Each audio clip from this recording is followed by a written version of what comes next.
all of your stories, all of your wonderful quirks, all of your wild madness, that isn't owned by anybody else, nor can they take it away from you, nor should we let them. So really, let that be your starting point. That's a quote from my guest, Bee Higgins, who is talking about tapping into your lovely, unique magic when it comes to writing. And she's so real about this whole writing malarkey. She's a brilliant writer. She helps people with their copywriting, their blog, their website copy, or whatever kind of creative writing they want to explore.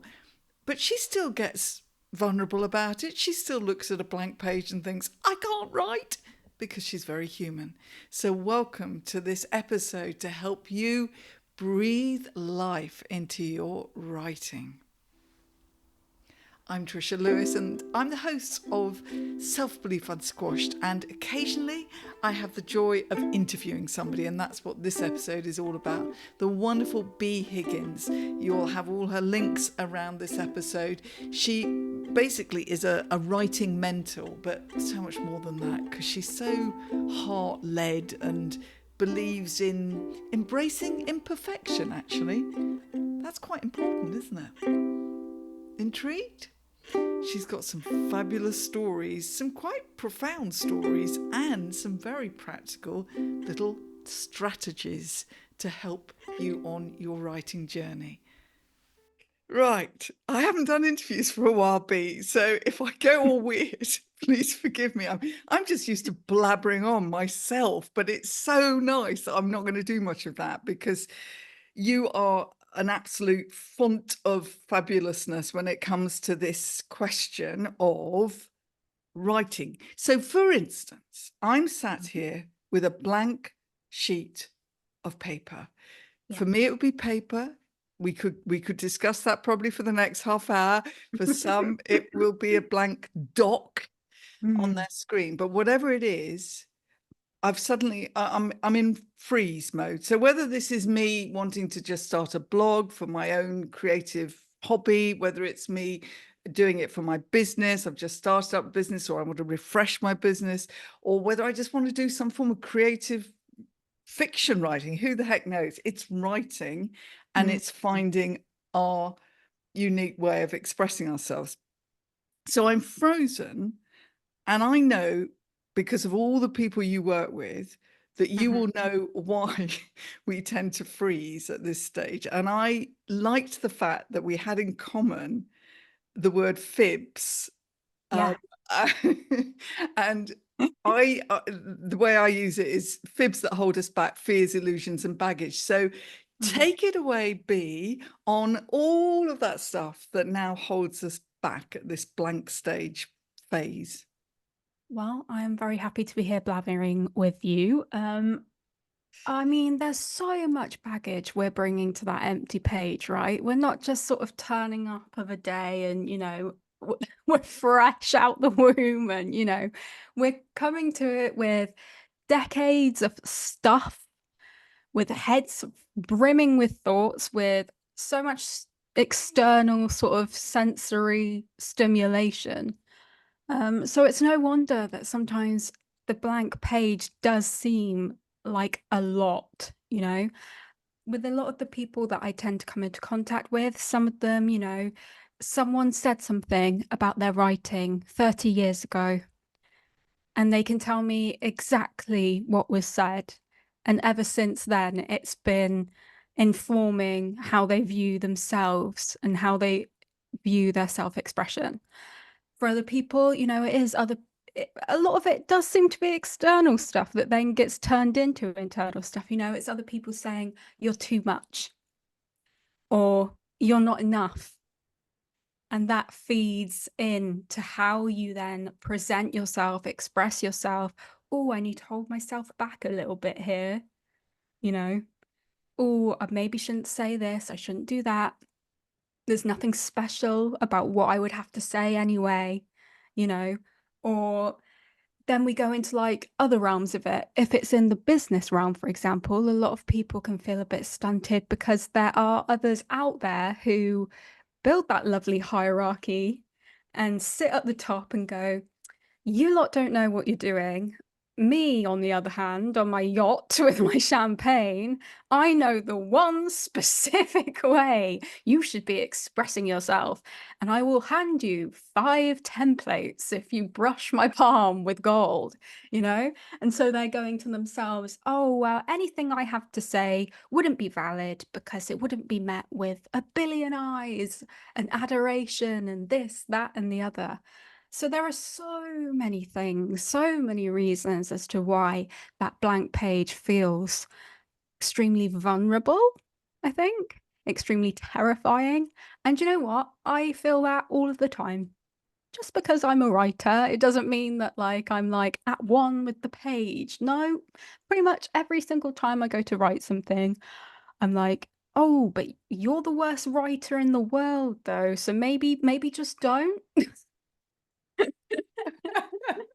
I love that. I mean, because that is it. There's the same with all sorts of people's things that they do, and usually things that they're actually very good at, but they suddenly don't believe they are. That is perfectly put. I mean, it would be the same, say, for instance, in my past acting, I Yeah. could put together, I used to do one woman plays and one woman shows, and I could put a new one together and then be convinced that everyone was going to like throw tomatoes at me, walk out. Oh my Yeah. gosh, how does she ever think she could act? This is yeah, so we will do that. So we probably have to accept, would you say we have to accept that those demons will come flying at us? Then I guess it's a matter of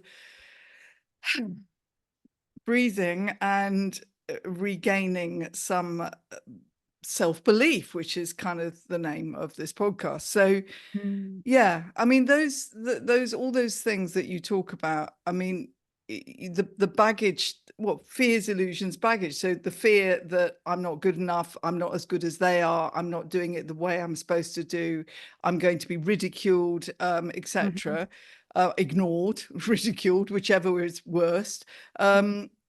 Illusions, the illusions that you so beautifully put, that you can do this with these 5 top tips of template, Mm. or that a good writer has to be XXX, Virginia Woolf, or whoever it is that you're, thinking that you should be like. And yeah, or Simon Sinek, or, whatever it is, Yeah. that's it. That's a good writer. Yes, I've got to be like that. And baggage, you beautifully put, that somebody told you something 30 years ago at Yeah. school, when you wrote your essay in year 2, it got a Yeah. bad mark. And it's no wonder we hold on to this stuff, right? There's no judgment there for any of the stuff that we bring, you know. I I think that's the important thing is making space for all that stuff, being able to look at it and be like, wow, you know, and not come with it with so much judgment like, oh, why am I still holding on to this thing that's whatever, you know? Like we can really beat ourselves up about it. And I think that's so sad because it's like, yeah, this stuff can stick, you know? You're human. That's okay. You're human, and humans don't, I mean, you don't like to feel that you've, done something wrong or done something bad, or that Mm. you are going to be thrown out into the wilderness and all that sort of stuff. I mean, I remember when I went to uni as a mature student, so I was like 45 or whatever I was. Mhm. And I thought I was rather good at writing, and, I'd written all these various plays and, got English A level and all that kind of malarkey. And yeah, and then I wrote my first uni essay, and it was pretty much torn apart by my Yeah. tutor, because of Mhm. course it was a whole different world, and I had to be able to walk away from that and say, this doesn't mean that you're a terrible writer, you're a useless person. This just means, Yeah. oh look, this is a new thing that I need to figure out. Yeah. So that's what I wanted to kind of get from you, how you sort of unravel from all that stuff that is around. Mm. Keep this clean, this podcast.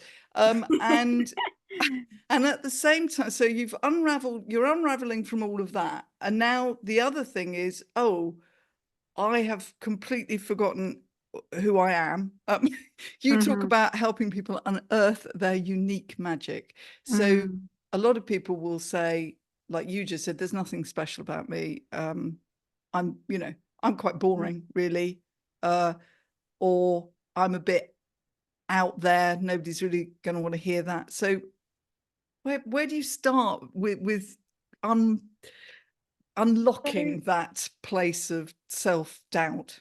It's a good question. So this is something I feel like, so I created a sort of exercise. So I'll regale you with a tale. I don't know if I said this on the last podcast that we did. If I did, apologies, but stories are worth being retold.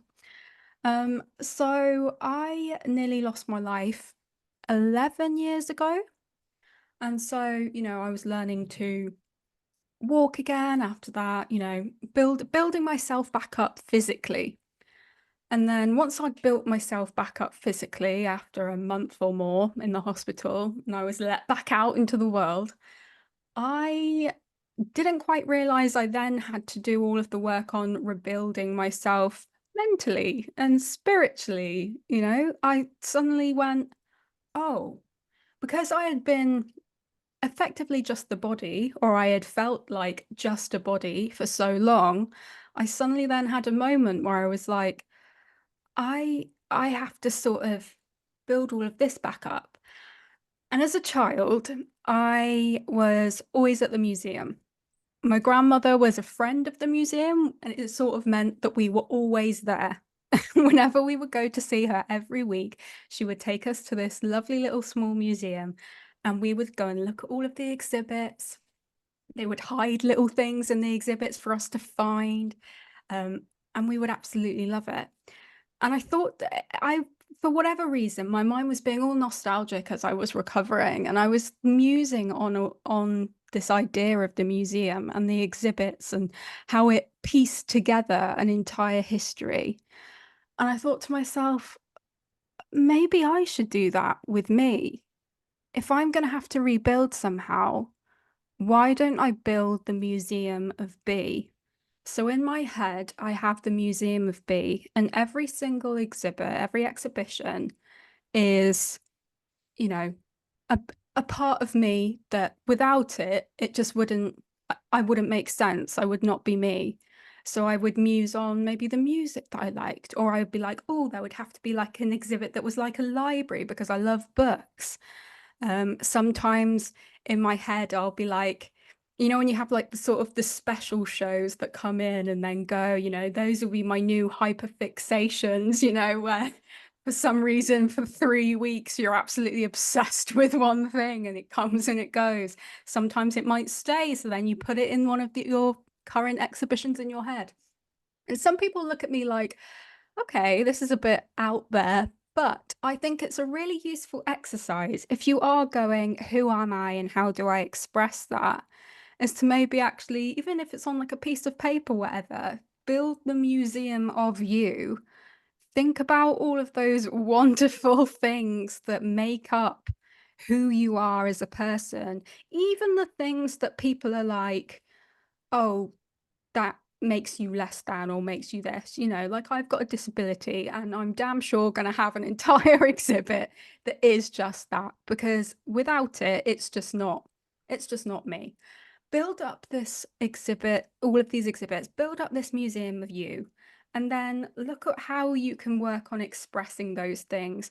You might want to pick one of the exhibitions to write about. You can talk about one of your great loves. That might be a really good place to start in terms of helping you put words on the page. But I think find a little exercise like that that really just helps you to tap into who it is that you really are. And don't be afraid to then show up with all of that lovely, unique magic. That's how I phrase it, because essentially, all of your stories, all of your wonderful quirks, all of your wild madness, that isn't owned by anybody else, nor can they take it away from you, nor should we let them. So really let that be your starting point. Wow. I'm a very visual thinker, and so I've literally got little ones inside your head now. I knew the cogs would be whirring, Patricia, because I knew she'd be like, yeah. And I've been to some good museums and bad museums, and the ones, I'm in a good museum here with the way you were Mm, laying it out. I love that, and I guess you could take that further, and there's the kind of uh not archive, the yeah, old stuff yeah. doesn't get put on display. Yeah, um you've got the yeah, archives that might have been relevant to you, back then, and maybe they aren't part of, they aren't part of who you're presenting right now, but yeah, they still make a part of you, so you can have those, in the basement or whatever. yeah. So some people think that to yeah it is when I mean if I was to write, I'd probably be writing technically I'd probably be writing as if I was speaking. It would be quite sort of dialogue-y, sort of, almost, I don't know, Mhm. because that's the way I think. But would, if you're working with somebody, do you sort of, no, I was going to say make them. I'm sure you don't make anybody do anything. do you do you encourage Mm, them to sort of really flip things around in terms of what they are currently seeing as them, the way they are, their sort of identity, what they think they have always been like, what people describe them as, and all the rest of it? Because is that one of the little danger traps that we potentially could fall into? Oh, this is the kind of way, like I've just said, oh, I mhm. would probably write like this. Well, for a lot of people that are kind of feeling a little bit anxious about putting the words together, I do say just record yourself speaking because that's one of the things that I do. When I go out on my morning dog walks, I am the woman that is talking to herself because I'm recording all of my meandering sort of thoughts because I think that's a really beautiful way of capturing your own voice, which you can then put into all of your work. And I think that's something that a lot of us fear is we read something we've written and we go, oh no, it sounds like I've written it. And I'm like, yes, that's the point. I want it to sound like you've written it.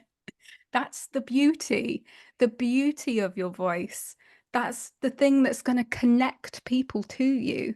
Like a lot of people, they don't come to me because they're like, oh, your writing is like Pulitzer Prize worthy or whatever. They're like, no, your writing has personality. It feels warm. It feels like I already had a billion conversations with you. Even the best writers, you're not going, oh, wow, that's so profound. You're going, oh, it made me feel this way.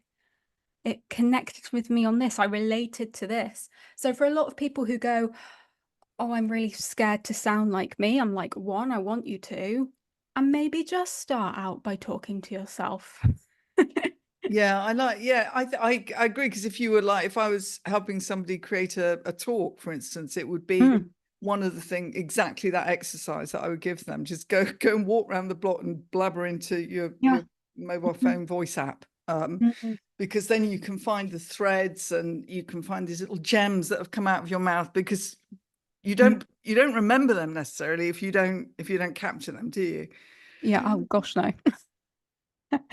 So, Gosh, so no. maybe always take a little notepad out with you. Yep, I am holding up my notepad now because I basically like to have somewhere I can capture my thoughts because, like a lot of people, I have a lot of racing thoughts. Many creative people tend to be people with very loud, fast brains. So I like to try and have somewhere where I can capture something before I can sort of censor myself and be like, nah, no, that probably wouldn't work because of this reason, that reason. I even have a little dedicated notebook, and on the front of it, it says Bee's Ideas Book in brackets, some good, some painfully terrible. And then on the first page, I have a little disclaimer, be like, I am allowed to write really awful ideas that will never see the light of day in this notebook. And it's weird how psychologically my brain then goes, it's now safe to write stuff down in this notebook that might be rubbish because I've said to myself, it's allowed to be rubbish. Whereas if I didn't have that space, I would write nothing because I have to have a perfect thought to write down, if that makes sense. Oh, it so makes sense. Yeah, I have to have perfect thoughts to write down. I love that. No, I know, give yourself permission to be absolutely rubbish. I mean, that's why you often get advised to maybe experiment with improv classes and things like that. It's Yeah. really hard because your natural instinct, if you walk into a room, you're not necessarily a performer, but somebody said, "Oh, this will sort you out. Go to an improv class," and you're sat Yeah. there absolutely sweating with fear. And the Hmm. reason you're sweating with fear is because you are now so inside your head thinking, I have to do something clever and original or Yeah. funny, or if it's that kind of improv, I have to be as good as they are. I have to be, so you're doing exactly the opposite of what improv is, which is being present in the moment, just kind of going Yeah. with the flow. But but that voice just it's the same with writing, isn't it? I have to do something. I mean, whenever I've tried to do a video because I thought, oh, this would be clever, or this is a trend, or I could make a clever little metaphor analog, and one of Mm-hmm. those things out of this. Mm-hmm. It rarely works. I looked at it and think, oh my God, that's so contrived. And where are you in this? That's not, you don't do those kind of videos. So Mm-hmm. that's another thing, isn't it? Is avoiding the trap of, well, comparisonitis, I guess, but thinking um I've got to sort of follow this trend. You see it on Yeah. Instagram, don't you? All over the place. Suddenly somebody else is coming up with these little comedy sketchy things, and some of them do it brilliantly and you're totally Yeah. hooked. But I think then the people who've just, you can tell the people who've just thought, look, this is the way to do it, and yeah.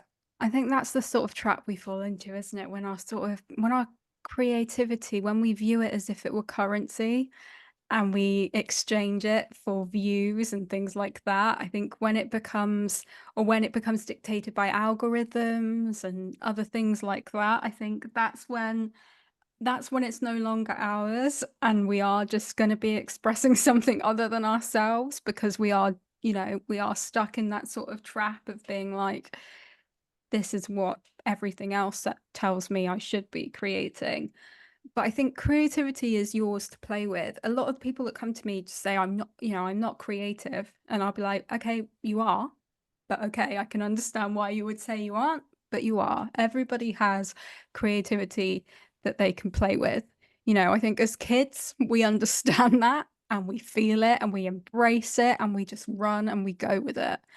But then as we get older, we tell ourselves, no, can't do that anymore. Sorry, forget that. Whereas actually it's something that we should actually hold on to and be like, do you know what? I am allowed to express myself. And that's something that can be quite hard to do, especially if we've had experiences in our life where we've been made to feel as if the way we express ourselves is inherently wrong, or the way that we express ourselves, it makes us feel unsafe because it's much easier and safer for us to be quiet and make ourselves small. When you go through those experiences, when you experience trauma, all of that stuff can make it really hard to then come out of your shell and express yourself in some way. But I think it is about returning to maybe in our minds, returning to our youth and looking at all of the times where we would just express ourselves freely. Like, I don't know about you, but when I went to secondary school, I had a bag that was covered in the Tipex names of bands that I liked, so that if people walked past me, they could be like, oh, she likes that band. And that was a way of me expressing part of myself. I had, purple and blue hair. My entire life at that point was about going, I need everything to express who I am because I'm starting to find those parts of myself. And it's almost like you sort of awkwardly celebrate that stuff? So it's Mm. about finding those points in your life where expressing yourself felt really good and it helped you to find the right people. because before I started expressing myself in a business sense on LinkedIn, I felt so incredibly lonely, so incredibly wrong. The minute I just started showing up as me, I find wonderful people like you who I can't even imagine not having in that space. I find the most kindred spirits possible who, without me showing up and just being myself, would have never wandered into my world. And I think how much better off I am for showing up as me and finding those people, you know? Absolutely. And I guess with writing, I love the way you put all that, and the feeling is mutual. I had the exact opposite really experience during school, because that's hence for why that term self-squashing that I use Yeah. is so personal to me, and I know that it resonates because that was what I did for a huge portion of my life. And when I wasn't self-squashing, I was probably going up to the other extreme and doing fairly ridiculous things, but Mm, pretty much nearly self-sabotaging, yeah. because I found there was nowhere in the middle where I rested, because I was too conflicted about, it can't be who I am, oh, who am I, Mm, and all that stuff. So it yeah. is, so for those people who are on a journey, I would just like to say that I was probably, close to being in my late 50s and early 60s before I really figured this one out. So it's good if you can do it sooner. But Yeah. when I was growing up, we had no conversations like this existed. They were Mm. absolutely didn't exist. I So, will I will you know, caveat what I said about my teen years by it was met with not the best reaction, so then I did just completely go inwards. And because I wasn't experiencing a time in my life where I did need to go inwards just to feel safe and comfortable. So I think for me, it's been in my yeah, it's only in recent years where I've realized, oh, it's okay to be me. And it's still something I'm learning, because I think a lot of people come to me because they want to find that creative confidence. And I make no secret of the fact that I don't feel as if I am a confident writer, but I don't think that makes me any less than, because show me somebody who is an entirely confident writer, and I think they might be lying, or I think they might be being fed things in their ear that maybe aren't quite true, because I find writing absolutely terrifying, you know? And I do it for a living, and I do it for myself, just for my own stuff. I write my own poetry and things like that. I find it absolutely terrifying. And if you were to be like, oh, be nice about your writing, I would be like, ah, ah, I had a class in university that was workshops where you had to hand out your stuff to the 30 odd people in the class and they had to read it. I didn't go to any of them. I just wouldn't turn up, because the thought of having to give my writing to other people to be assessed was so petrifying to me, which is hilarious considering that's now what I do, you know, yeah, yeah, that and is it now what fills you me do. with dread Yeah. every single time. And I think that's something I try and get across to people, because you can put people on pedestals and be like, well, look at them. They're expressing themselves so beautifully. People might be listening and be like, oh, but Trisha, everything that you write just feels so magnetic. Because for me, whenever I read anything that you write, it just feels so you that I just think, well, how can she be anything but entirely confident in this? But then it's like you're sort of blind to everything else.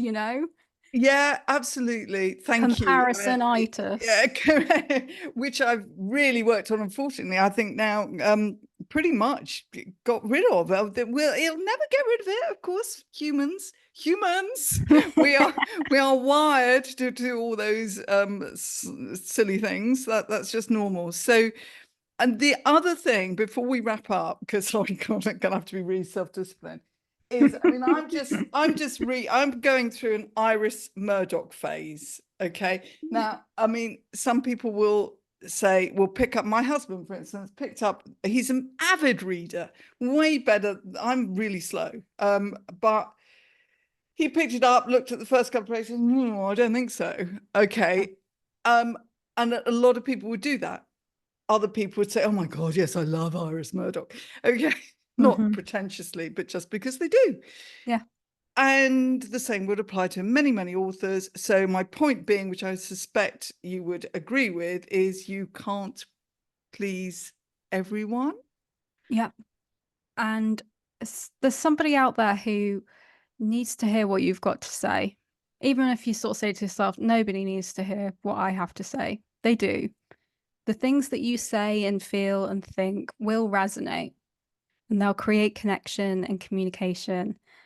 And they are beautiful. Your creativity is yours to play with. So, yes, even if you're not going to be for everybody, well done. You're not meant to be.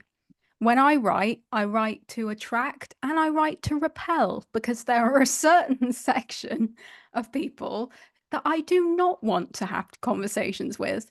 And so I write in a very deliberate way so that if they were to stumble across anything I'd written, they would go, oh, that's not for me. I don't want to attract everybody, and neither do you. So No. don't worry about doing that. Yeah. No, I agree. Brilliant. Oh gosh, this is so difficult. This is already the second time I'm having this podcast. I can already see the third time. In fact, why don't I just have you on every week and We we'll need a just we need a chat? joint Yeah, podcast. I'm telling you. exactly. So just sum up very beautifully in your way how, if people are listening to you and thinking, oh, I want more Bee, how, tell us a bit about your actual business. So, I am a creative copywriter, content writer, and what I like to say, messaging mentor, if that makes any sense to anybody. I work with small business owners typically, and I help them to sort of stand out with more confident, heart-led copy and content. And I like to delve into their creative mindset a little bit as well. So that's what I'm usually up to. And if you wanted to find me, you can find me on LinkedIn. You can type in my name, Bee Higgins, and you will probably find me. I'm the one with all the flowers. But then I'm also on Instagram at Bloom with Bee Copy. So you can find me over there too. But I'm usually sharing stuff about, copy, content, creative mindset, but then also my little adventures around Somerset. I like to share those as well because it's all about world building, which, to be fair, we could fill an entire third podcast with. So maybe I'll come back next time to talk about just that. Absolutely. I mean, I'm literally having to, I was going to say strangle myself, but that sounds like a whole nother podcast. Restrict myself from saying anything more because you are a delight to just chat with and just chat with. Oh, sorry, everybody out there. It is a podcast, and I know that this isn't just about us chatting because you will have got loads from it. So I'm going to wrap up with tears in my eyes and say thank you so much, Bee. Thank you very much. So just a reminder, if you're curious about this whole idea of self-squashing, then my website, trishalewis.com, has some resources on it. And of course, you've got all the other episodes to look back on of this podcast. My book, The Mystery of the Squash Self, my TEDx, Beware the Self-Squashing Prophecy. All of that stuff is there for you. Stay curious and unsquashed.